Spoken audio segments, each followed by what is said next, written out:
Hello जय मसी, म गायिका एलिश्री बराई र तपाईं हेर्दै हुनुहुन्छ आरपी अनलाइन टिभी र यस च्यानललाई लाइक, शेयर एन्ड सब्स्क्राइब गर्न नबिर्सिनुहोला।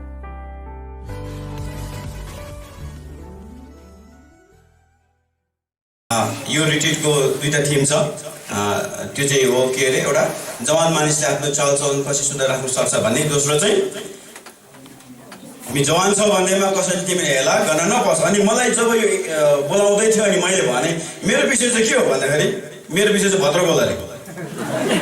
मलाई विषय दिएको छैन, मलाई यो विषयमा नबोल्नु भनेको छ। यो दुईटा विषय छ, यो दुईजनाको अरे उहाँहरूको, यो दुईजना उहाँहरू बाहेक मलाई नबोल्नु भनेको छ। अनि भद्रगोल बोल्नु भनेको छ। भद्रगोल भने बुझ्नुहुन्छ? जे बोल्दा नि हुन्छ, मैले जे बोल्दा नि हुन्छ यहाँबाट, त्यो चाहिँ भनेको छ मलाई। विस गर्दा अर्गनाइजर कमिटी। तर म आज चाहिँ जवानहरूको लागि मात्र होइन कि मैले थुप्रै अरू पनि आमा वृद्ध बाउ आमाहरू देखेको कारणले गर्दा म भद्रगोल हिसाबले नै म बोल्न खोजिरहेको छु। अनि आज चाहिँ म परमेश्वर हाम्रो भरोसा हुनुहुन्छ भन्ने बारेमा म बोल्दैछु। र भोलि चाहिँ परमेश्वर हामीभन्दा अगाडि कसरी जानुहुन्छ, परमेश्वरले हामी जानुभन्दा अगाडि चाहिँ परमेश्वरले कसरी काम गर्छ, हामी पुग्नुभन्दा अगाडि भन्ने बारेमा भोलि चाहिँ लामो हुनेछ। त्यसलाई मेरो अनुरोध छ, भोलि आधी घन्टा होइन अलिक लामो समयसम्म बोल्नु पाएँ। हुन त मलाई बोल्नु रहर होइन, तर टपिक सक्नुपर्छ मैले। अनि डोर्समा एउटा आमाहरूको कन्भेन्सनमा मलाई बोल्नु बोलाएको थियो। आमाहरूको ट्यामै बिहानको सेसन थियो, मैले बोल्नुपर्ने। अनि पुरा स्वागत गऱ्यो राम्रोसँगले, खुकुरी सुकुरी पनि दियो, काट्ने चाहिँ होइन तर सजाउने, खुकुरी सुकुरी स्वागत सुरु भयो सेवा। अनि वर्षिप सुरु भयो। मलाई बोल्नु दिएको थियो 1 घन्टा, तर मेरो 1 घन्टा वर्षिप बोल्ने खाइदियो, टाक्टो खाइदियो। 5 मिनट रह्यो मैले वचन बोल्नु भने। मलाई लु तपाईँले वचन बोलिदिनु भने मैले उठेर भने परमेश्वरले तपाईँलाई आशीर्वाद दिउँ। सक्यो कि मेरो टाइम त्यति नै थियो। कमिटीको मान्छे आएर मलाई भनेर हुन्छ यिनीहरू बोल्यो नै। अनि फेरि मैले बोलेँ, मैले आज वर्षिप लामो भनेको होइन, अलिकति हामीले यसलाई कसरी लामो सक्नु पायो भने सायद राम्रो हुन्छ होला।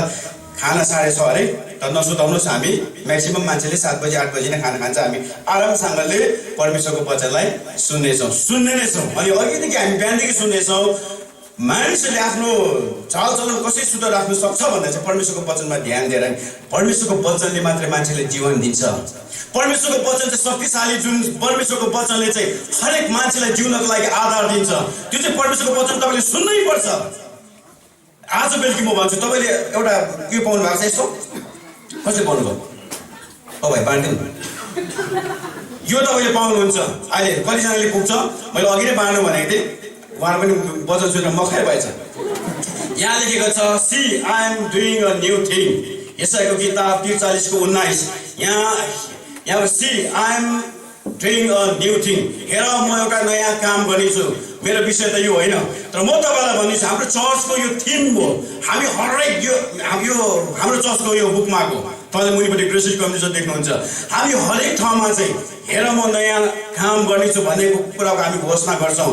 अनि म तपाईँलाई भन्न चाहन्छु, आज बेलुकी भोलि बेलुकीसम्ममा परमेश्वरले तपाईँको जीवनमा नयाँ काम गर्नुहुनेछ। हामी जोडसँगले भन्छौँ आमेन। म चाहिँ भन्छु आमेन जसले भन्दा नि हुन्छ। यो पेन्टिकसको मात्रै होइन, कसको अरे आमेन चाहिँ सबको, हामी सबले भन्न सक्छौँ। आज र भोलि बेलुकीमा परमेश्वरले तपाईँको जीवनमा नयाँ काम गर्नुहुनेछ। तपाईँ यहाँबाट फर्केर जाँदा चाहिँ तपाईँ जस्तो आउनु भएको थियो त्यस्तै जानुहुने छैन, तपाईँ नयाँ मान्छे भएर जानुहुनेछ। त्यो चाहिँ पक्का हो। आमेन भनेको के हो?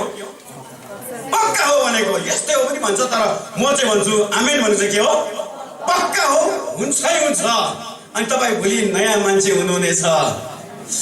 कति दामी कुरा छ परमेश्वरको वचन हामी हेर्दै गर्दा चाहिँ। अनि तपाईँ नयाँ मान्छे, हिजो म इजरायलको डेड सीमा एकदम कालो माटो लगाएर म डेड सीमा चाहिँ तपाईँ थाहा छ, इजरायलको डेड सी मृतक सागरमा कालो माटो जिउमा दलेर बस्यो भने चाहिँ उनीहरूको भनाइ के रहेछ भने एक नानीको जस्तै छाला हुन्छ अरे। बाबा देख्नु हुँदैछ नानीको जस्तो भर्खर डेड सीको कालो माटो डलेर आएको म। उनीहरूको भनाइ के छ, कालो माटो डलेर डेड सीमा पसेर निस्किँदाखेरि चाहिँ नानी जस्तै हुन्छ अरे। बेहोरा र त्यही हो, तर छाला चाहिँ नानी जस्तो हुन्छ अरे। तर अचम्मको कुरो चाहिँ जीवनमा पहिलोपल्ट मैले नि पौडी खेल्नु सकेँ। यहाँ सकिनँ, म स्विमिङ गर्नु सक्दिनँ। मसँग स्विमिङ गर्ने ड्रेस छ, मान्छेले मलाई स्विमिङ गर्नको लागि किनिदिएको। तर टेक्सीमा गएर चाहिँ मैले स्विमिङ गरेँ। यो चाहिँ मेरो लागि सबैभन्दा ठुलो कुरो। किन तपाईँलाई थाहा छ किन? टेक्सीमा डुब्दैन।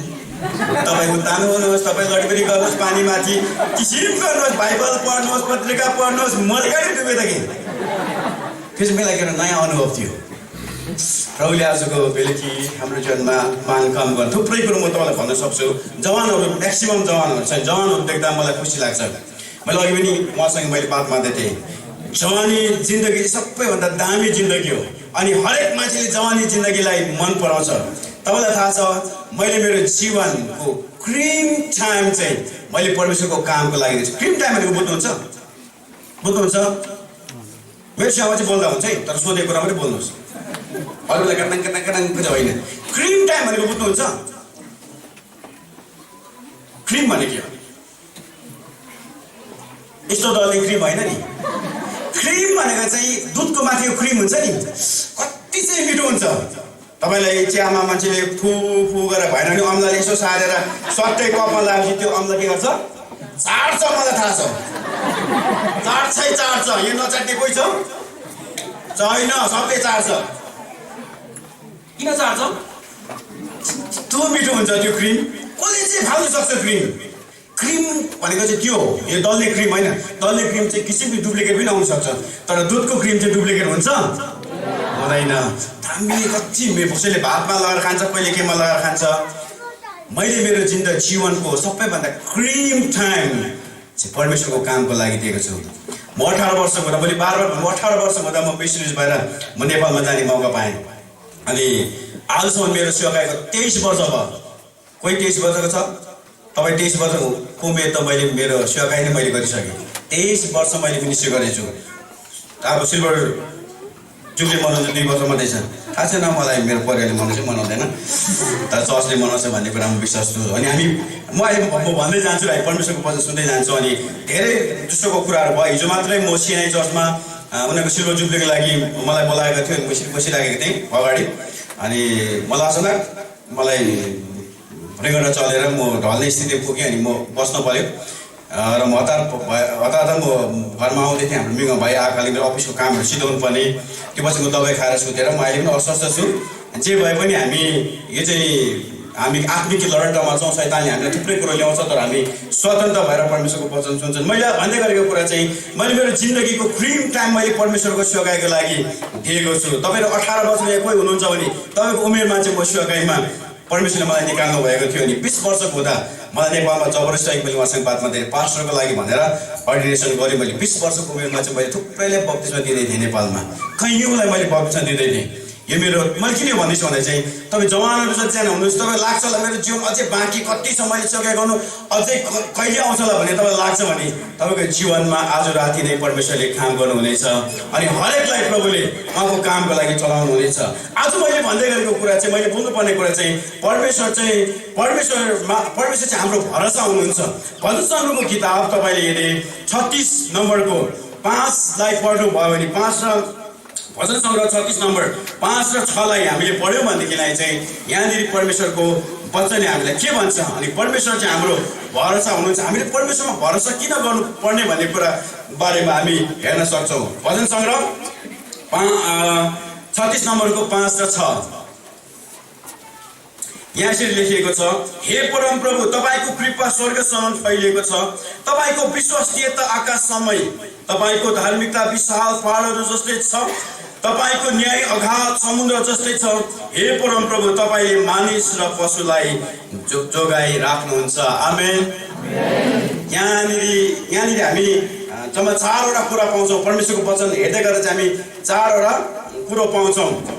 अनि त्यहाँ चाहिँ के भने यसलाई चाहिँ फर्स्टमा छ तपाईँको कृपा स्वर्गसम्म फैलिएको छ, दोस्रो चाहिँ तपाईँको विश्वसनीयता आकाशसम्मै, तेस्रो चाहिँ तपाईँको धार्मिकता विशाल पहाड जस्तै छ, चौथो चाहिँ तपाईँको न्याय अगाध समुद्र जस्तै। यो चाहिँ लेयर गरेर ठाक गरेर 4वटा थाकमा परमेश्वरले यो वचन मिलाएर राख्नु भएको छ। म विश्वास गर्छु तपाईँले बुझ्नुहुन्छ, बुझ्ने कोसिस गर्नुहोस्।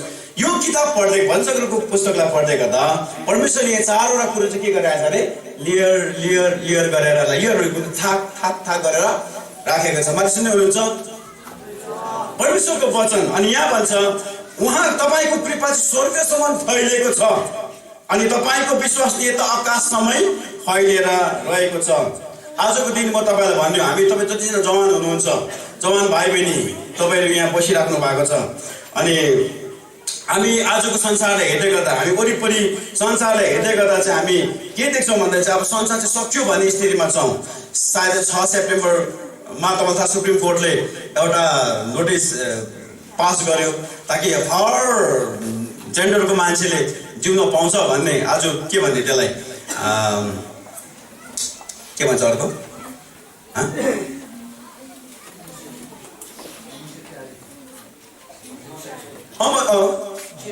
गे म्यारेज, होमोसेक्सुअलको कुरा यी सबै चाहिँ हुनसक्छ भन्ने सुप्रिम कोर्टले पास गर्यो। यी सबै कुरो देख्दै गर्दा चाहिँ हामी जवानहरूको लागि एउटा उत्साह मिलेको जस्तै हामीलाई महसुस हुन्छ अनि हामी आज वरिपरिको संसारलाई हेर्दै गर्दाखेरि चाहिँ अब संसार सक्यो भन्नेमा हामी गइराखेका छौँ। ठुला जङ्गलहरू फाँडेर चाहिँ आज कहिले यति साह्रो ठुल्ठुलो मैदान ग्राउन्ड बनाएको छ जो चाहिँ कहिले पनि अब फेरि जङ्गलमा परिणत हुँदैनन्। त्यति मात्र होइन, ठुल्ठुला जङ्गलहरू मासिराखेको छ अनि हरेक दिन ग्लेसियर पग्लेर आज समुद्रमा विलन भइराखेको छ। दिनमा हजारौँ मानिसहरू एड्सले मरिराखेका छन्। दिनमा हजारौँ जवान भाइ बहिनीहरू ड्रग्स एडिक्सनमा मरिराखेका छन्। सुसाइडको स्पिरिट बढिराखेको छ। जवान भाइ बहिनीले आत्महत्या गरिराखेको छ दिनौँ। गएको केही महिना अगाडि मात्रै तपाईँलाई थाहा छ, अन्य जातिहरूले मात्रै गर्ने कुराहरू होइनन्। गएको केही महिना अगाडि मात्रै ग्यान्टोकमा एउटा एल्डर बाउको छोराले घरमा सुसाइड गर्यो। यी सबै कुरो देख्दै गर्दा चाहिँ हामी के बुझ्छौँ भने भर्खर 1-2 महिना मात्रै हुँदैछ, एल्डर बाउको छोराले आफ्नो घरमा सुसाइड गर्यो। यी सबै कुरो देख्दै गर्दा हामी के बुझ्छौँ भने अब संसार चाहिँ सकियो भन्नेमा हामी पुगिराखेका छौँ अनि हामीलाई के लाग्छ भने अब हाम्रो वरिपरि यी सबै कुरो हेर्दा चाहिँ अब चाहिँ हामीले हाम्रो जिन्दगीमा फेरि आशा छैन, संसार सक्यो। जवानहरूले हरेस खाइराखेको छ, अब संसार सक्यो भन्नेतिर लागिराखेको छ। अनि यो सुन्ने गर्दा चाहिँ हामी इसाईहरू प्रभुलाई पाउने मान्छेहरू पनि के बुझ्छौँ अरे अब संसार सक्यो, अब संसार फेरि त्यो दामी भएर आउँदैन भन्दाखेरि चाहिँ हामी के भन्छौँ, हो त संसार सक्यो, अब यो संसार फेरि जसरी परमेश्वरले बनाउनु भएको थियो त्यो जस्तो फर्केर आउँदैन भन्ने हामी इसाईहरू पनि लागिराखेको नै हुन्छौँ। तपाईँलाई थाहा छ कहिले चाहिँ अब हाम्रो जिन्दगीमा आशा छैन। अब हामीले चाहिँ फेरि परमेश्वरले यो नयाँ जिन्दगी दिन्छ, फेरि हामी आशासँग परिणत हुन्छौँ भन्ने चाहिँ हामीलाई कहिले हामी लाग्दैन। अरू मान्छे जस्तै हामी संसार सक्यो भन्नेपट्टि कुदिराखेको हुन्छ। तपाईँलाई थाहा छ 1912 सालमा 1912 सालमा चाहिँ टाइटानिक जहाज चाहिँ के भयो, डुब्यो। टाइटानिक कथा तपाईँले याद छ? कतिजना फिल्म हेर्नु भएको छ टाइटानिक? धेरै कम्ती। टाइटानिक फिल्मको कथा हामीलाई याद छ, तर तपाईँलाई म टाइटानिकको कुरा म तपाईँलाई मजाको कुरा म तपाईँलाई अहिले भन्दै लान्छु अनि हामी अन्तमा यसको निष्कर्षमा पुग्छौँ। 1912 सालमा चाहिँ टाइटानिक जहाज डुब्यो। यो जहाज डुब्ने यो जहाज चाहिँ कहिले पनि डुब्दैन भनेर बनाएको थियो। टाइटानिक जहाज जुन बनाए नि, यो टाइटानिक जहाज चाहिँ अब कहिले पनि डुब्दैन भन्ने हिसाबले टाइटानिक जहाज चाहिँ बनाएको थियो। यसको मेन दामी कुरो चाहिँ के थियो भने, यसको रहस्य चाहिँ के थियो भने जहाजमा भएको 8वटा एयर चेम्बर, जुन एयर चेम्बर छ नि त्यसले त्यो चाहिँ उनीहरूले जुन टाइटानिक जहाज बनाउने मान्छेले एयर चेम्बर 8वटा लगाएको थियो अनि उनीहरूले यो बुझेको थियो कि अब टाइटानिक जहाज चाहिँ डुब्दैनन्। किनभने उनीहरूको विश्वास चाहिँ के थियो भनेदेखिलाई चाहिँ जहाज चाहिँ जहिले पनि अगाडि र पछाडिबाट मात्रै ठोकिन्छ, साइडबाट चाहिँ ठोकिँदैन भन्ने उनीहरूको विश्वास थियो। एउटा ठुलो संसारको सबैभन्दा ठुलो जहाज बनाएको थियो। तर तपाईँलाई थाहा छ 1912 सालमा अनि मध्यरातमा चाहिँ त्यो जहाज चाहिँ 2 टुक्रा भएर बाँचियो। कसरी बाँच्यो तपाईँलाई थाहा छ? अगाडि र पछाडिबाट ठोक्यो, साइडबाट ठोक्यो नि, जो आइसबर्गमा गएर चाहिँ जहाज ठोक्यो अनि जहाज चाहिँ 2 फ्याक्ला भयो। त्यति बेलाको मिडियाले चाहिँ के भनेको थियो भन्दा चाहिँ अब चाहिँ यो जहाज चाहिँ कहिले पनि डुब्दैन, कहिले पनि यो जहाज डुबेर चाहिँ अन्त हुँदैन भन्ने उनीहरूको ठुलो विश्वास थियो। तर जुन दिन त्यो जहाज डुब्यो नि त्यो दिन चाहिँ उनीहरूको सबै सपना चाहिँ के भयो, चाकनाचुर भयो। अनि त्यति मात्र होइन, 14 अप्रिल 1992 रातको समयमा यो टाइटानिक जहाज चाहिँ एउटा हिउँको पहाडमा ठोकिन्छ अनि यो जहाज चाहिँ के भयो, 2 भाग भयो। अनि यो जहाजको लम्बाइ तपाईँलाई थाहा छ कति थियो हजुर 883 फिट लामो र चौडाइ चाहिँ 92 फिट र उचाइ चाहिँ 104 फिट उचाइको यो जहाज थियो। यसमा चाहिँ 2500 मान्छेहरूले सवार गर्न सक्थ्यो। अहिलेको जहाज चाहिँ हजार मान्छेहरू सवार गर्न सक्छ। पानी जहाजको बारेमा तपाईँले हेर्छ नि हजार मान्छेहरू सवार गर्न सक्छ। अनि पानी जहाजमा खेल्ने कुरो हुन्छ, फुटबल ग्राउन्ड, भलिबल ग्राउन्डदेखि लिएर गएको चाहिँ खाने कुरो। हिजो मात्र म इजिप्टमा म फर्किने हाम्रो अन्तिम डिनर चाहिँ म क्रुजमा गर्दै थिएँ। क्रुज भनेको चाहिँ यो क्रुज होइन नि, पानी जहाज क्रुज हुन्छ नि, जहाजमा अन्तिम डिनर नाच्ने नाचिरहेको छ, खाइने खाइरहेको छ, उफ्रिरहेको छ। अनि हामी पनि गीत गाइरहेको थियो। अनि त्यहाँ मजाले लास्टमा हामी त्यो इजिप्टको पानी जहाजमा हामी खाना खायौँ। भने मैले भन्छ कुरो चाहिँ कति ठुलो ठुलो जहाज हुन्छन्, तर यो टाइटेनिक जहाजमा चाहिँ 2500 मान्छेहरू मात्रै सवार गर्न सक्थ्यो एकतालमा। अनि यो चाहिँ अनि तर अचम्मको कुरा चाहिँ के छ भनेदेखिलाई चाहिँ यो पानी जहाज बनाउँदै गर्दा चाहिँ यहाँको मान्छेहरूले चाहिँ खालि त्यो भित्र चाहिँ लाइफ ज्याकेट हुन्छ नि, सुरक्षा गर्ने ज्याकेट चाहिँ 1000वटा मात्रै प्रबन्ध गरेको थियो, 1500वटा चाहिँ थिएन। किन थिएन भन्दाखेरि चाहिँ उनीहरूले विश्वास गरेको यो जहाज डुब्दैन, खालि फर्मेलिटीको लागि चाहिँ 1000वटा ज्याकेट चाहिँ राख्नुपर्छ भनेर मात्रै राखेको थियो। फर्मेलिटी चाहिँ भने बुझ्नुहुन्छ नि, अहिले गाडी मान्छेले किन्छ अनि गाडी किनेपछि इन्सुरेन्स गर्नुपर्छ भन्ने गभर्मेन्टको के छ पोलिसी छ। अनि एउटा गाडीको दाम इन्सुरेन्स गर्नु कति महँगो छैन। जुन मेरो गाडीको इन्सुरेन्स मैले 46,000 मा गरेको। अब यदि मैले नेक्स्ट टाइम मैले यदि इन्सुरेन्स गर्ने हो भने चाहिँ धेरैजना ड्राइभर दाजुभाइहरूले चाहिँ पुलिसको आँखा छल्नुको लागि 250, 500 पुलिसले जब माग्छ यी भनेर देखाउनुको लागि मात्रै। किन? त्यो चाहिँ फर्मेलिटीको लागि मात्रै। तर एक्सिडेन्ट भएर गाडी महँगो जस्तो भयो भने चाहिँ त्यो मान्छेको गाडी जिन्दगीमा बनिँदैन। किन बनिँदैन? इन्सुरेन्स खालि फर्मेलिटी चाहिँ मात्रै गरेको छ। मान्छेले हेलमेट लगाएर बाइक कुदाउनु भन्ने सरकारको कानुन छ, तर हेलमेट के लाउँछ? क्रिकेट खेल्ने टोपी, त्यो टनल खन्दा त्यो लाउँछ पहेँलो, त्यस्तो टोपी लगाएर चाहिँ हिँड्छ। किन? खालि पुलिसको आँखा छल्नु। तर बाइक एक्सिडेन्ट भएर टाउको फुटेको बेलामा चाहिँ त्यो मान्छेको टाउको चाहिँ बनिँदैन। यहाँ पनि टाइटेनिक जहाजमा चाहिँ 2500 जना मान्छे सवार गर्थ्यो, तर उनीहरूकोमा चाहिँ लाइफ ज्याकेट कति थियो अरे? 1000 मात्रै। किनभने यो चाहिँ जहाज चाहिँ डुब्दैन, भत्किँदैन। यो चाहिँ फर्मेलिटीको लागि मात्रै हामीले 1000वटा चाहिँ लाइफ ज्याकेट बोक्नुपर्छ भन्ने नि। तपाईँलाई थाहा छ लाइफ ज्याकेट कति काम हुन्छ। तपाईँ हाउसमा तपाईँ चढ्नुहुन्छ नि, हाउसमा चढिसकेपछि के भन्छ अरे एयर होस्टेसले, तपाईँलाई के भइहाल्यो भनेदेखिलाई चाहिँ तपाईँको सिट मुनि लाइफ ज्याकेट राखेको छ, तपाईँ त्यो लगाएर फाल हाल्नु होला भन्छ। कति सजिलो बोल्छ, कति सजिलो छ। लाइफ ज्याकेट लगाएर के भन्दाखेरि के भयो नि हाम पाल्नु। अनि कहिले म हाउसमा यात्रा गर्दै गर्दा मलाई त्यो साह्रो याद आउँछ। अनि म सबै सबै सोच्छु कसरी यो फुल्याउने होला, कसरी लगाउने होला भन्ने म एकदम सोच्छु। किन मैले मेरो जिन्दगीमा 2 चोटि हिजोस्तिको यात्रामा मलाई एकदमै गाह्रो भयो। किनभने मेरो जिन्दगीको त्यो पहिलो अनुभव हो हौजसबाट झर्दै झर्ने स्थिति। लाइफ ज्याकेट तर भन्छ एक प्रकार के हुन्छ अरे के हुन्छ चप्ले भन्नुहोस्, के हुन्छ ढोकै हुन्छ, ढोकाइ होइन के हुन्छ अरे तानिस हुन्छ। ढोकाइ भनेर त्यो कस्तो हुन्छ अरे एकदम सन्त भयो चाहिँ। लाइफ ज्याकेट भन्छ हामी के हुन्छ अरे यति दामी लाग्छ। अनि 1000 जनाको लाइफ ज्याकेट थियो, राति जहाज के भयो अरे 2 भाग भयो। 2 भाग हुँदाखेरि 1000 जनाले लाइफ ज्याकेट लगायो, 1500 जना चाहिँ लाइफ ज्याकेट छैन। बिना लाइफ ज्याकेट लाइफ त छ नि तर के छैन अरे ज्याकेट छैन। कति अचम्म कुरा, लाइफ छ तर ज्याकेट छैन। ज्याकेट बिना 1500 बसिराखेको छ, 1000 जना त लाइफ ज्याकेट लगाएर खोलामा समुद्रमा के भयो हाम फालिहाल्यो। 1500 जहाजमा बसेको छ किनको लागि लाइफ ज्याकेट छैन। अनि त्यो ब्यान्ड बाजा बजाउने र 1500 जना लाइफ ज्याकेट बिनाको मान्छे चाहिँ उनीहरूले ईश्वरको छेउमा जाँदैछौँ भन्ने गीत गाउँदै उनीहरू टाइटेनिक जहाजमा बसे। ईश्वरको छेउमा कलिया छ नि, हामी फिल्म सर्भिसमा प्राप्त गीत गाउँछौँ ईश्वरको छेउमा जाँदैछौँ। ब्यान्ड बाजा बजाउँदैले बजाइराखेको छ, 1500 जनाको लाइफ ज्याकेट छैन। अनि उनीहरूले आफ्नो जीवन कसको हातमा सुम्पेको छ? ईश्वरको हातमा सुम्पेको छ। हिजो चाहिँ गएको 4-5 महिना अगाडि म गुवाहाटीबाट बागडोग्रा आउँदै थिएँ। गुवाहाटीबाट बागडोग्रा आउनु चाहिँ हौजसमा 1 घन्टा लाग्छ। तपाईँ थाहा छ बागडोग्रा झर्ने बेलामा चाहिँ के भयो म पनि जान्दिनँ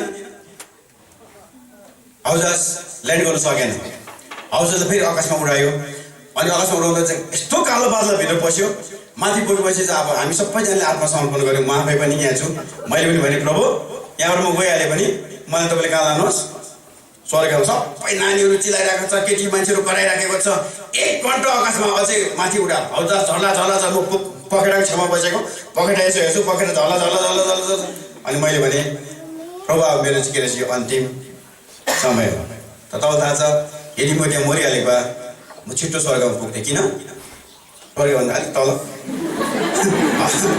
माथि उडिराखेको थिएँ एनिवेज हँसा मात्रै त्यो विचार नगर्नुहोस् तर मैले मेरो आत्मसम्म किन भन्दाखेरि चाहिँ अब म चाहिँ जाने रहेछु भनेर अनि जब मान्छे समस्या पर्छ त्यति बेला मान्छेले के गर्छ अरे आफ्नो आत्मा समर्पण गर्छन् 2 घन्टा 1 घन्टाको बाटोमा चाहिँ 2 घन्टा आकाशमा उड्नु पर्यो त्यो पछाडि म सुरुका साथ बागडोग्रामा उत्रिने मौका पाएँ अनि परमेश्वरले यो अनुग्रह गर्नुभयो मेरो प्रियहरू हाम्रो यो टाइटानिक जहाज डुब्दैन भनेको थियो तर के भयो अरे डुब्यो आज तपाईँ भन्नुहुन्छ अब हाम्रो जिन्दगीमा हामीले पाइराखेको सफलता हाम्रो जीवनमा हुँदै गरेको कुरा चाहिँ अब यो सकिँदैन भन्ने जस्तो तपाईँलाई लाग्छ भनेदेखिलाई हामी कहिले कहिले भुलमा परिरहेको हुन्छ त्यति मात्र होइन अनि हामी कहिले कहिले तपाईँको छेउमा तपाईँको साथीले तपाईँको परिवारले कहिले कहिले अब यो मान्छे चाहिँ काम लाग्दैन सुन्नुहोस् है के अरे अब हामी संसारको सबै कुरो परिस्थिति देख्दा चाहिँ हामी के सम्झिरहेको छौँ भने अब मलाई सुन्नुहुँदैछ अब हाम्रो के छैन आशा छैन तर म तपाईँलाई आज राति भन्दै गरेको कुरो चाहिँ परमप्रभु परमेश्वर चाहिँ हाम्रो भरोसा हुनुहुन्छ हामीमा आशा छ अनि हामी फेरि नयाँ प्रकारले जिउन सक्छौँ के भन्नुपर्छ परमेश्वरले हामीलाई फेरि नयाँ आशा दिनुहुन्छ अनि हामी नयाँ प्रकारले जिउन सक्छौँ तपाईँलाई कसैले भनिदिएको होला अब तँ चाहिँ जिन्दगीमा काम लाग्दैनस् तँ चाहिँ अब जिन्दगीमा उठ्नै सक्दैनस् तँ जिन्दगीमा अब धनी मान्छे हुनै सक्दैन तँ जिन्दगीमा अब राम्रो बुद्धिमानी हुनु सक्दैन भनेको छ भनेदेखिलाई आज कहिले म तपाईँलाई भन्छु परमेश्वरले तपाईँलाई त्यहाँबाट माथि उठाउनु हुनेछ अनि म आजलाई तपाईँलाई भन्छु तपाईँ त्यहाँबाट छुटकारा लिनुहोस् पनि भन्छु म तपाईँले यदि कसैलाई भनिदिएको छ भने तपाईँले त्यो मान्छेलाई आजको राति रिलिज गर्नुहोस् छोडिदिनुहोस् यो मेरो अनुभव जब मैले गान्तोक चर्च गर्दै गर्दाखेरि चाहिँ एउटा हाम्रो चर्च ओपनिङ थियो म अर्को अर्गनाइजेसनको काम गर्दै गर्दाखेरि अनि चर्च इनोग्रेसन थियो गान्तोकमा अनि चर्च इनोग्रेसनको लागि त्यो बेला मैले एकदमै सिलगढी गएर दामी गिटार किनेर ल्याएको थिएँ दामी त्यो बेलाको महँगो गिटार भनौँ न 6-7 हजारको आजको धेरै वर्ष अगाडि दामी गिटार लिएर आएको अनि चर्चमा राखेको थिएँ अब केमा बजाउनु ओपनिङमा त्यसो गिटार त माथि नै थिएन दामी गिटार लिएर राखेको अनि प्र्याक्टिस हुँदै थियो प्र्याक्टिस एउटा युथहरू एकजना आएको थियो यो युथ होइन अर्कै युथहरू युथहरू पनि आएको थियो मेरो छोरा पनि त्यहाँनिर युसेसले पनि त्यहाँनिर यताउता कुदी सानो थियो त्यो कुदी हिँड्दै थियो बेलुका बेलाखेरि त्यो एकजना भाइ आएर भने अङ्कल गिटार त भाज्यो ओपनिङ बजाउँ भने गिटार ओपनिङ नगरिकन के भयो अरे भाँच्यो हौ मलाई त के भयो होला अन्त रिस उठेन भन्छ ल पास्टरले रिस उठ्छ नि किन भन्नु ठिक छ रिस उठेन रिस उठ्यो मलाई यहाँ पास्टर भएर उहाँलाई रिस उठ्छ म जान्दिनँ मलाई चाहिँ साह्रै रिस उठ्यो अनि के भएर भाँच्यो भनेको त ल तपाईँको छोराले भन्छ अब भन्ने मलाई युसेसले भन्छ भन्ने अब अर्कालाई भए त के भन्ने आफ्नो छोरालाई भन्छ भने अन्त मेरो हातमा मुला थियो मुला काट्दै घरमा नि मुला काट्दै थिएँ यति साह्रो रिस उठ्यो अब ओपनिङ बजाउँ भने गिटार ठुलै माथि अब 2 फ्याक्ला बनाइदियो टाइटानिक जान्छ 2 फ्याक्ला बनाइदियो तार मात्रै छ ल्याइराखे मेरो बेला त्यही मुलाले यसो आफ्नो छोराले हेर्नु पाएँ नि त आउँछ त्यो मलाई अधिकार छ अनि मैले मुलाको झट्टा एक झट्टा दिएर मैले भने जिन्दगीमा तैँले अब गिटार छोलास तैँले अब जिन्दगीमा गिटार बजाउँदैनस् तैँले अब जिन्दगीमा तैँले गिटार बजाउनु पाउँदैनस् छोलास पनि अनि थाहा छ तपाईँलाई त्यो पछाडि चाहिँ उसले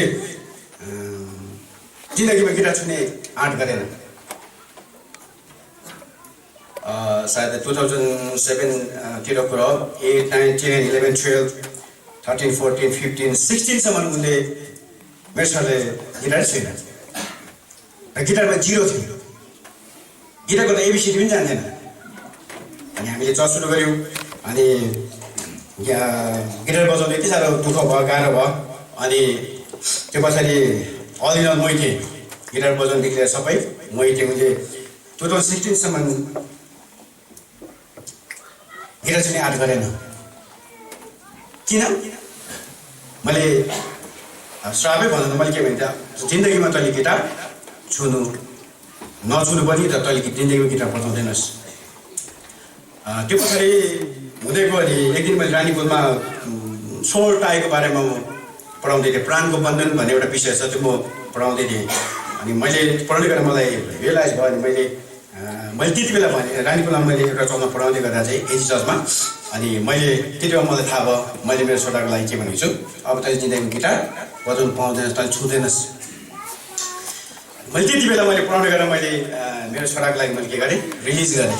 मैले त्यति बेला भने अब चाहिँ मैले जुन प्रकारले मैले मेरो छोराको लागि, युसुसको लागि तैँले गिटार बजाउनु पाउँदैन भनेको थिएँ, आज म तँलाई के गर्दैछु, त्यो त थिएन, युसुस त्यहाँ थिएन, तर मैले के भने, म अब तँलाई म के गर्दैछु, रिलिज गर्दैछु, म छोड्दैछु।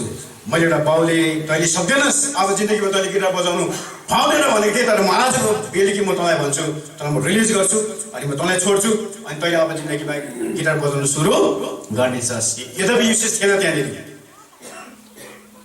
र म तपाईँलाई आजको डेटमा भन्छु, मैले जुन बेला रिलिज गरेँ नि, आजको डेटमा सबैभन्दा बेस्ट गिटारिस्ट भएको छ। आमेन। तपाईँले कतिजना चिन्नुहुन्छ, एमजी मार्गमा प्रोग्राम गऱ्यो हिजो चाहिँ मात्रामा, कोरियामा इन्टरनेसनल म्युजिसियनहरूको प्रोग्राम थियो। अनि त्यति बेला टप 10मा आयो, 50,000 रुपियाँ पैसा जित्यो। अहिले कहीँ ट्रेनिङ गरेको होइन, एउटा क्लास पनि गरेको छैन, तर मेरो छोरा भनेर भनेको होइन, थुप्रै ट्रेनिङ गर्नेलाई पनि जित्नु सक्छ। मैले सक्दिनँ, तैँले अब जिन्दगीमा बजाउनु पाउँदैन भनेको थिएँ, तर मैले जुन त्यसलाई मैले रिलिज गरेँ नि, आजको दिनमा मैले भने सबैभन्दा दामी गिटार बजाउने मान्छे भएको छ, त्यो कुरा म भन्न सक्छु। आजको बेलुकीसम्म तपाईँलाई कसैले पनि जिन्दगीमा अब त उँभो लाग्दैन भनेको छ भनेदेखिलाई तपाईँले आजको राति रिलिज गर्नुहोस् त्यो मान्छेको लागि। अनि म तपाईँलाई भन्छु, तपाईँ हरेक मान्छे तपाईँ उँभो लाग्नुहुनेछ। तपाईँ जिन्दगीमा तपाईँलाई कसैले अब त्यो गरिबबाट मुक्त हुँदैनस् भनेको छ भने आज राति म तपाईँलाई भन्छु, तपाईँ भोलि गरिबबाट माथिल्लो दर्जामा आउनुहुनेछ। तपाईँ मैले जब अर्गनाइजेसन छोडेर मैले आफ्नो चर्च, परमेश्वरले मलाई आफ्नो चर्चको लागि निर्माण गर्नको लागि बोलाउनु भयो भने मैले चर्च सुरु गरेँ। मैले चर्च सुरु गर्दै गर्दाखेरि चाहिँ मैले सबै सकेँ।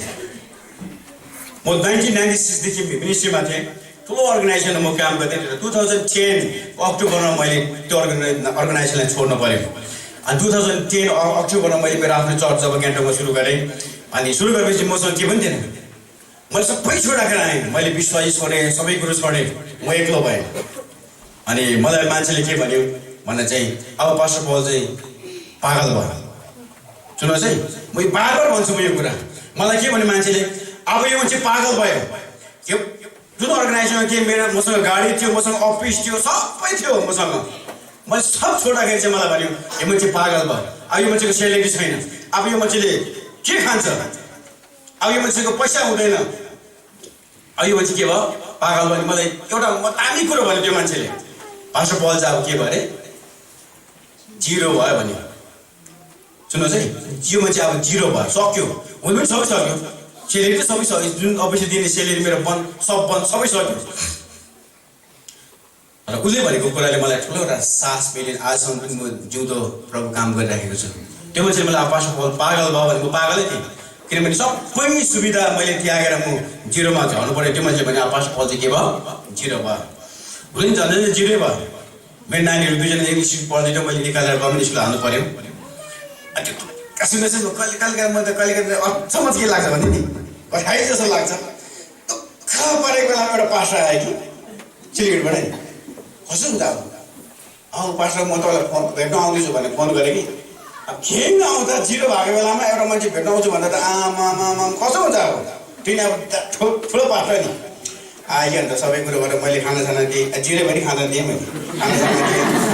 खाना खाइसकेपछि के भने पास्टरले, पास्टर बाबु तपाईँको एकाउन्ट नम्बर मलाई दिनुहोस्।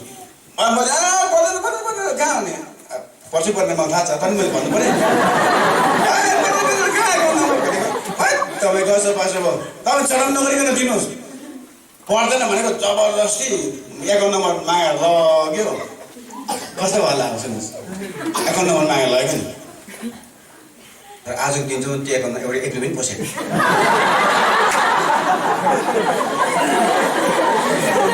आजसम्म 1 रुपियाँ पनि छैन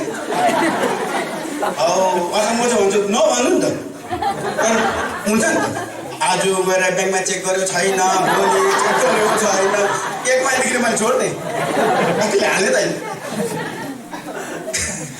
कस्तो हुन्छ अचम्म लाग्छ पनि पास्टरै थियो पनि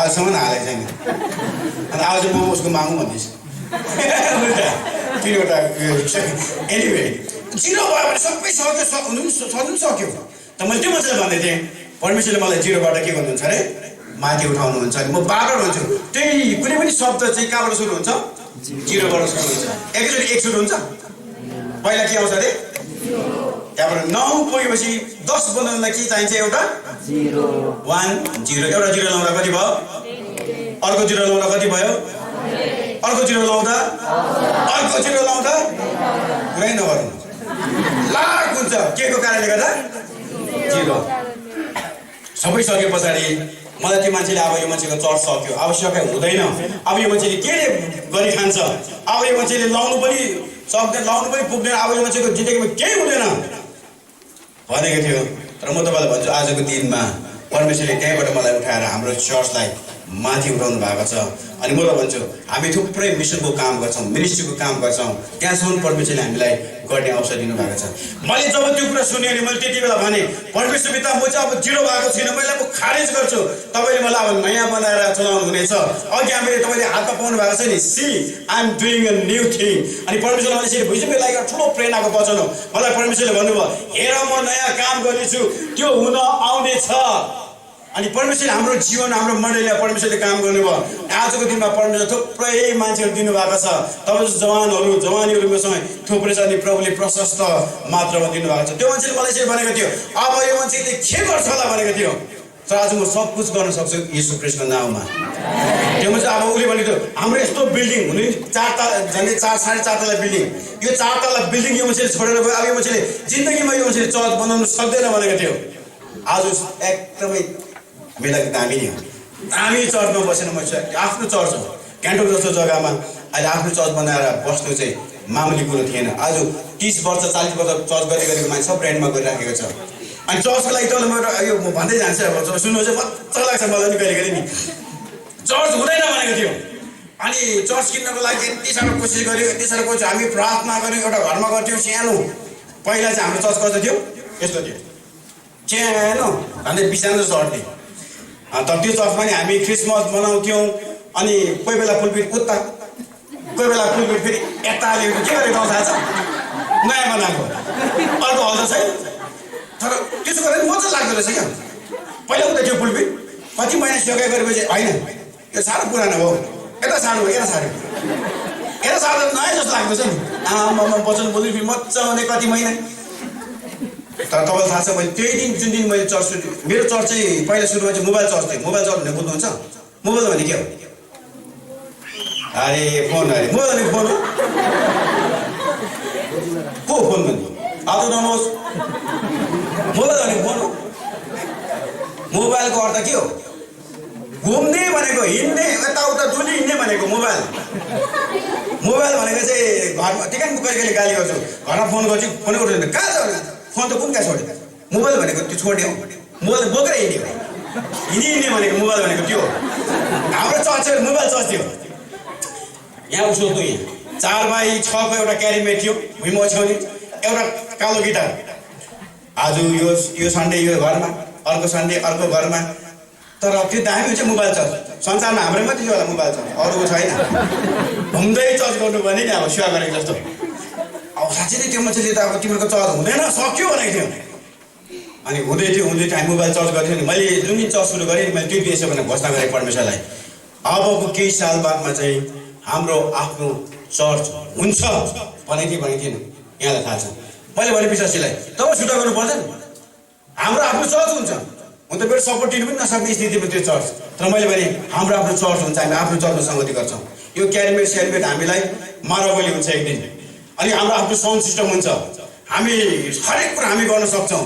मैले त्यसरी शक्तिशाली कुरा मैले यसरी नै चर्चको अगाडि वचन बोल्दै थिएँ। चर्च पनि धेरै के थियो, कम्ती थियो, धेरै के थियो, कम्ती, तर उफ्री नै बोलिन्थ्यो, मजा लाग्थ्यो। अनि मैले हाम्रो आफ्नो चर्च हुनेछ, अनि चर्चको लागि हामी किन्नको लागि यति साह्रो बिग्न हामी कोसिस गऱ्यौँ, थुप्रै कोसिस गऱ्यौँ, चर्च किन्न नसक्ने स्थितिमा पुग्यौँ। थुप्रै साल बित्यो। एक दिन चाहिँ एउटा घर मिल्यो हामीलाई चर्च किन्नको लागि भनेर। अनि त्यो फ्ल्याटमा गयौँ, अनि मैले मेरो चर्चको लिडर्सहरू लगेर गएँ। अनि त्यो जग्गामा हामी उभिएर मैले आज किन तपाईँलाई भन्दैछु, मेरो मात्रै कुरा गरेको तपाईँलाई लाग्छ होला, र म तपाईँको जीवनमा यदि तपाईँ असफल हुनुहुँदैछ भने आजको दिन तपाईँलाई परमेश्वरले आजको राति सफलता गराउनु हुनेछ भन्ने कुरा म तपाईँलाई जनाउन लागिराखेको छु। सबै फेलर भयो, तर मैले मेरो जुन हामीले फ्ल्याटको लागि हामीले हेर्न गयौँ, अनि त्यो चर्चमा उभिएर मैले मेरो चर्चको लिडर्सहरू लगेर हामी बिचमा बसेर हामीले प्रार्थना गऱ्यौँ। अनि मैले भने यो फ्ल्याट चाहिँ कसको हो? हाम्रो। पैसा चाहिँ पैसा त भएको, तर पैसा नहुँदैन मैले भने यो फ्ल्याट चाहिँ कसको हो? हाम्रो हुनेछ। अनि प्रार्थना गऱ्यौँ, आज प्रार्थना गऱ्यो, छैन। फेरि कमिटी लगेर गएँ, धन चाबी चाहिँ हाम्रो एउटाको घाटमा थियो। यसलाई मलाई बेच्नु भनेर दिएको थियो त्यो घर, अन्त धलिमेली गर्दै नि हुने। प्रार्थना गऱ्यो, फेरि गएर प्रार्थना गऱ्यौँ। अनि त्यो बाटो हिँड्दा मैले राति मैले भन्थेँ यो घर चाहिँ मैले त्यही बाटोबाट हिँड्नुपर्ने, त्यो फ्ल्याटको बाटो। अनि मैले भने यो फ्ल्याट चाहिँ हाम्रो, मेरो, हाम्रो। अनि केही समय बादमा तपाईँलाई थाहा छ, जमिनको मालिक घरको मालिकसँग कुरा गऱ्यो भने जमिनको मालिकले भन्यो तपाईँ लानु सक्छ। कति भनेको त 15 लाख। 15 लाख भनेको चाहिँ अलिअलि थिएन त्यति बेला हाम्रो लागि। तर म तपाईँलाई भनिदिउँ, आज हामीले त्यो फ्ल्याट किन्यौँ। अनि त्यो चाहिँ आज त्यो मात्रै होइन, हामीले 2 तला फ्ल्याट किन्ने मौका परमेश्वरले दिनुभयो। आज हामी दामी चर्चमा बसेर आनन्दसँगले सेवाई गरिराखेका छौँ। मान्छेले हुँदैन भनेको थियो, तर मैले भने परमेश्वरले यो काम चाहिँ गर्नुहुनेछ। आजको राति तपाईँलाई कसैले हुँदैन भनेको छ भने आजको राति म तपाईँलाई भन्छु, तपाईँको जीवनमा परमेश्वरले काम गर्नु हुने नै छ। तपाईँ बिमारी हुनुहुन्छ, अब तपाईँलाई डक्टरले भन्यो तपाईँ निको हुँदैन भन्दैछ भनेदेखिलाई आजको राति म तपाईँलाई भन्छु तपाईँ निको हुनुहुनेछ। तपाईँ ऋणमा हुनुहुन्छ, तपाईँ ऋणबाट अब मुक्त हुँदैन, तपाईँलाई लाग्छ अब म ऋणमा डुबेँ भन्नुहुन्छ भने आजको राति म तपाईँलाई भन्छु तपाईँ ऋणबाट मुक्त हुनुहुनेछ। तपाईँले स्वतन्त्र प्राप्त गर्नुहुनेछ। तपाईँले थुप्रै काम गरेर पढेर सबै कुरो गरेर काम पाइराख्नु भएको छैन। आजको राति म तपाईँलाई भनिदिउँ, तपाईँको लागि परमेश्वरले बाटो खोल्नुहुनेछ। यसो मैले हाम्रो चर्चमा कैयौँको लागि प्रार्थना गरेको छु। थुप्रै मेरोमा आउँछन्, कहिले हामीलाई नोकरी भएन, मिलेन, अनि म भन्छु उनीहरूलाई प्रार्थना गरेर म भन्छु त्यो नोकरी चाहिँ तिम्रो हो, तिमीले पाउनुपर्छ। त्यो नोकरी चाहिँ तिम्रो लागि आउनेछ। यहाँ मेरो नानीहरू छ, यिनीहरू मास्टर्स गर्दैछ। हेर्दा सानै भयो भने मास्टर्स गर्दैछ। यिनीहरू 3 जना मेरो चर्चमा मास्टर्स गर्दैछ। अनि तीमध्ये 2 जना चाहिँ नन क्रिस्चियन, प्रभुलाई विश्वास गरेको थिएनन्। यहाँ तपाईँको चर्चको एल्डरबाट यहाँ छ, तर तिनीहरू मेरो वर्सिप लिडरहरू। अचम्म लाग्छ होला, प्रभुलाई विश्वास नगर्ने मान्छे चर्चको वर्सिप लिडर भन्दा अचम्म लाग्छ होला। म नि कहिले उठफटाइ कामै गर्छु, अलिक ठुलो काम गर्छ। अनि यिनीहरू 3 जना मास्टरको लागि यिनीहरूले फर्म भरे। अनि यिनीहरूको लागि जब मैले प्रार्थना गर्दै थिएँ मैले भने सिक्किमको लागि डल्लै मास्टरको लागि कोटा कति थियो? 2टा कोटा सिक्किमको लागि। हाम्रै दलमा 3 जना छ। अनि मैले यिनीलाई प्रार्थना गर्दै मैले यिनीलाई भन्दै थिएँ त्यो सिक्किमको कोटा चाहिँ तिमीहरूको हुनेछ, तिमीले पाउँछ। अब त्यस्तो इक्जाम दिने त कति छ, इन्डियाबाट डल्लै इन्डियाबाट आउँछ, सिक्किमबाट आउँछ मैले भन्दै थिएँ। तर मैले त्यो विषयमा मैले शक्तिशाली कुरा यिनीहरूलाई भन्दै थिएँ त्यो कोटा चाहिँ तिमीले पाउनेछ।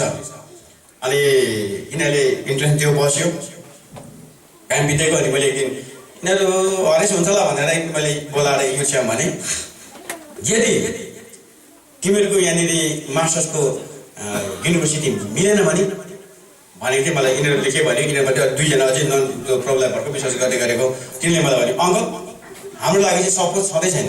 मैले सपोज तिमीहरूको यहाँ मास्टर्स भएन भने चाहिँ यिनीहरूले मलाई के भन्यो भने अङ्कल हाम्रोमा सपोज छँदै छैन, किनकि परमेश्वरले चाहिँ हामीलाई अलरेडी दिनुभएको हो। अनि यिनीहरू खाजा खाने ठाउँमा अरू साथीलाई पनि भन्दै हिँड्दो रहेछ यो त हाम्रो, हामीले पाएको, हाम्रो सिट हुन्छ भन्दै हिँड्दो रहेछ। त्यहाँबाट तपाईँ थाहा छ म तपाईँलाई भनिदिउँ, समय गयो भने अलिकति सुन्नु एकछिन। रिजल्ट निस्क्यो, फर्स्ट रिजल्ट निस्क्यो। अनि यिनीहरू होल नाइट प्रेयर गर्यो। अनि एकजना बहिनीको नाम पनि निस्क्यो, फर्स्ट फर्स्टमै एकजना नानीको बहिनीको नाम आउट भयो अन्त सेकेन्ड लिस्ट पनि आउँछ भन्यो यिनीहरू पर्ख्यो अनि त्यो बहिनी खुसी भयो अनि सेकेन्ड लिस्ट फेरि सेकेन्ड लिस्ट केही दिन बादमा सेकेन्ड लिस्ट आउट भयो सेकेन्ड लिस्टमा त्यो अर्को बहिनीको नाम तुप्लेकै निस्क्यो दुईजना जो प्रब्लम भर्खर सर आउँदाखेरि तिनीहरूको नाम निस्क्यो तर उसको चाहिँ नाम निस्केन ऊ चाहिँ विश्वासी नै थियो विश्वासी नै थियो नि त हो उसको नाम निस्केन अनि चर्चमा ऊ रोइराखेको छ हामीले सन्तान दियौँ अनि मैले यो नि भने तिम्रो हुन्छै हुन्छ परमेश्वर अचम्म काम गर्नुहुनेछ तिम्रो पनि हुन्छ पाउँछै पाउँछ अनि त्यो दुईजना नानीले भन्दै थियो महिमा यो चाहिँ सुनाएको महिमा तिमीलाई यो चाहिँ परीक्षा हो परमेश्वरले तिमीलाई टेस्ट लिएको भर्खर चर्च आउने नन क्रिस्चियनले भनेको एउटा विश्वासीलाई यो टेस्ट हो यो परमेश्वरले तिमीलाई टेस्ट गरेको तिम्रो हुन्छै हुन्छ तिम्रो आउँछै आउँछ अनि लास्ट अप्सन चाहिँ के रहेछ भन्दा चाहिँ काउन्सिलिङ चाहिँ के रहेछ भन्दा चाहिँ पास त भयो त्यो पास हुनेहरू कोही चाहिँ होइन म यहाँ नपढ्नु पऱ्यो भनेर अर्को त्यो दिमाग बदलाएर नि होइन यो सिक्किम युनिभर्सिटी नपढ्नु पऱ्यो म त उता बेङ्गलोरमा गएर पढ्नु पऱ्यो भन्नेहरू हुँदो रहेछ त्यस्तो नआउँदाखेरि चाहिँ काउन्सिलिङमा चाहिँ अर्कोले भाग पाउने रहेछ काउन्सिलिङको समय आयो अनि ऊ पनि गयो काउन्सिलिङको लागि अनि म चाहिँ बार फोन गर्दैछु अझै शक्तिशाली प्रार्थना गरेको छ अब त्यो शक्तिशाली भयो कि भएन भन्ने पनि छ नि त होइन अन्त भनिहालेको छ प्रार्थना गरेको छ महिमा के भयो महिमाले भन्यो ला अङ्कल काउन्सिलिङ त भयो रिजल्ट त भोलि पछि पनि दिन्छ अरे फोन नम्बर र इमेल एड्रेस लगाएर गएको छ सक्यो अब त्यो कसैले फोन नम्बर र इमेल एड्रेस त्यो सक्यो त्यो हुँदैन भनेको नि मैले अल्झाउनुको लागि मात्रै गर्छ नि त तर त्यसको 3 दिन बाद उसले मलाई फोन गरेको अङ्कल मेरो के भयो मेरो नाम निस्कियो हालेलुया तिनैजनाले मास्टर्समा आज उनीहरूले पढ्ने मौका पनि मास्टर्स गरिराखेको छ परमेश्वरको अगाडि यदि तपाईँले शक्तिशाली कुरा गर्नुहुन्छ भने तपाईँले कसैको लागि शक्तिशाली कुरा बोल्नुहुन्छ भने परमेश्वरले तपाईँको जीवनमा अचम्म काम गर्नुहुनेछ अब छेउको साथीलाई भन्नुहोस् न परमेश्वरले तपाईँको जीवनमा शक्तिशाली काम गर्नुहुनेछ पुरा विश्वास भन्नु परमेश्वरले तपाईँको जीवनमा शक्तिशाली काम गर्नुहुनेछ आमेन गर्छै गर्छ यो हुन्छै हुन्छ हालेलुया अनि मेरो सुन्नुहोस् न मेरो जिरो हुँदै गरेको अवस्थामा अनि मैले परमेश्वरलाई भन्दै थिएँ आज मलाई यो मान्छेले जिरो भनेको छ अनि म चाहिँ एक दिन माथि उठ्नेछु प्रभु तपाईँले मलाई माथि उठाउनु हुनेछ अनि साह्रो भइरहेको थिएँ कि सुन्नुहोस् है परमेश्वरले कसरी अब शक्तिशाली काम गर्छ साह्रो भइरहेको थिएँ साह्रो भने के हो बिमारी होइन नि पैसा केही नभएर साह्रो भयो यो साह्रो भएको कुरा चाहिँ अझै भोलि नि भन्छु म र आज म एउटा पनि भन्छु साह्रो भइरहेको बेलामा सबै कुरो सक हुनु पनि मैले जिरो भनेको त्यो ब्याङ्क ब्यालेन्स के पनि छैन मैले भन्नुहुन्थ्यो ब्याङ्क ब्यालेन्स छैन के छैन अनि मैले अघि त्यहाँ कमिटीले भन्दै थिएँ सुन्यो होला भन्दै थिएँ यहाँ कतिजनाले भन्दै थिएँ मैले एनिवे त्यो नजाउँ अनि सबै कुरो सिधेको बेलामा चाहिँ सबै कुरो के मेरोमा जति भएको थियो मेरोमा कति महिना सब सक्यो परमेश्वरले कसरी काम गर्नुहुन्छ भन्ने कुरा नि साह्रो भइरहेको बेलामा चाहिँ एक दिन टक्क एउटा चिठी आयो कि जिन्दगीमा परमेश्वरले मलाई त्यो दिन चाहिँ सबैभन्दा बेसी पैसा दिनुभयो आमेन ब्याङ्क ब्यालेन्स जिरो भएको बेलामा चाहिँ एउटा चिठी आयो कि चिठी अहिले छैन पैसा नमाग्नु होला जिन्दगीमा सबैभन्दा बढी कति चिठीमा चाहिँ यसो रहेछ कि मेरो श्रीमानको दिदी के भन्छ श्रीमानको दिदीलाई सासु होइन मेरो आमाजु परमेश्वरले कस्तो काम गरेर सुन्नुहोस् न मेरो आमाजु मर्यो अब सुन्नुहोस् है के भयो अरे मेरो आमाजु मर्यो प्रभुमा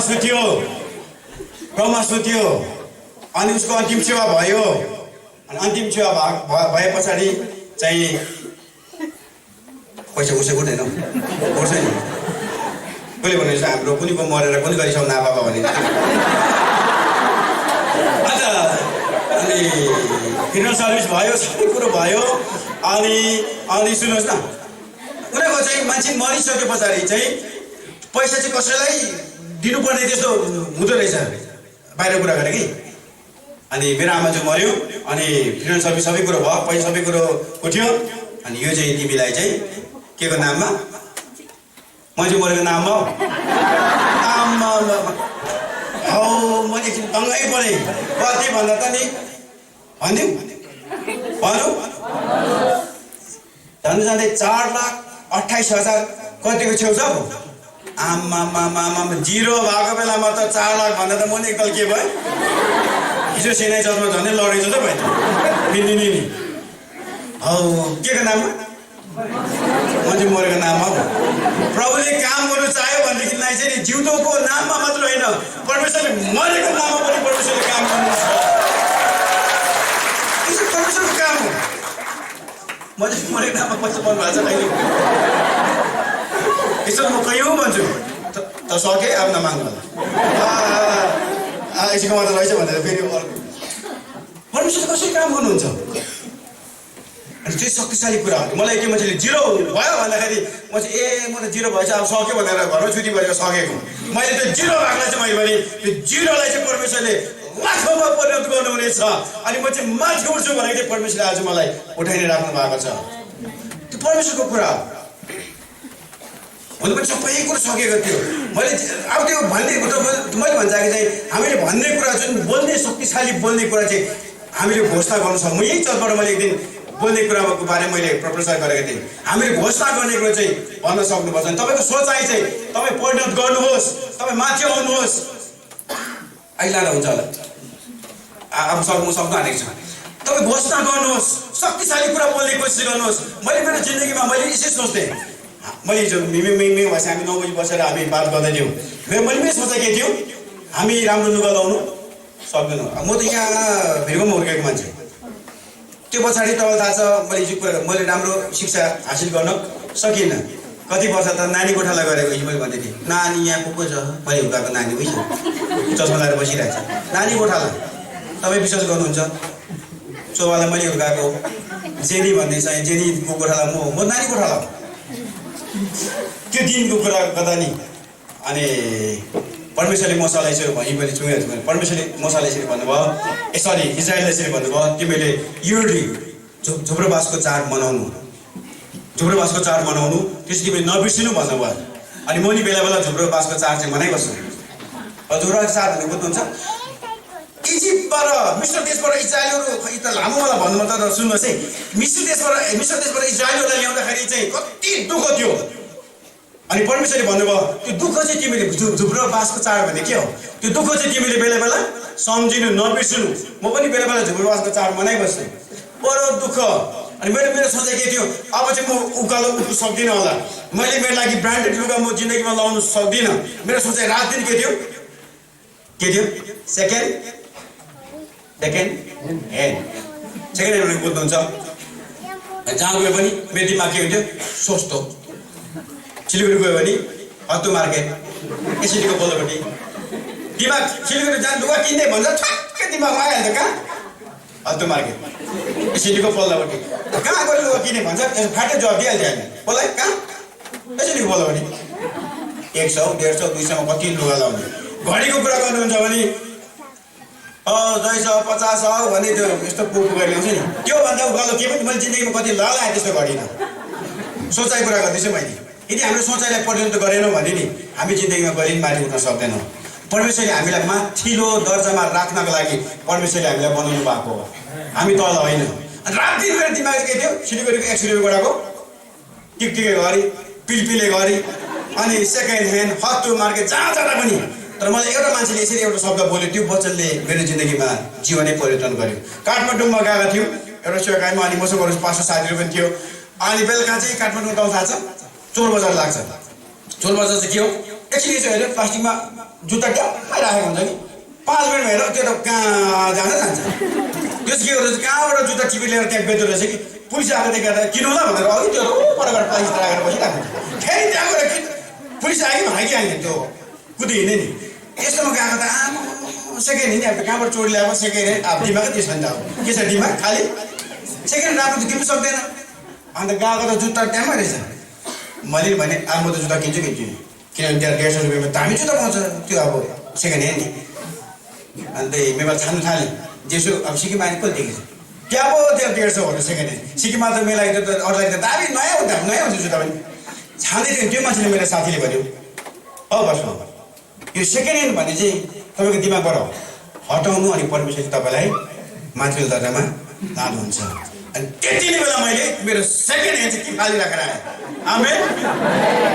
त्यहाँदेखि मैले भने अब चाहिँ म सेकेन्ड ह्यान्ड लाउँदिनँ। मैले जुत्ता दामी जुत्ता थियो, जुत्ता मैले ती छोडेँ। अब म सेकेन्ड ह्यान्ड कहिले नि मेरो दिमागमा सेकेन्ड ह्यान्ड लाउँदिनँ। आजको दिनसम्म मैले सेकेन्ड ह्यान्डमा जाने आँट गरेको छुइनँ।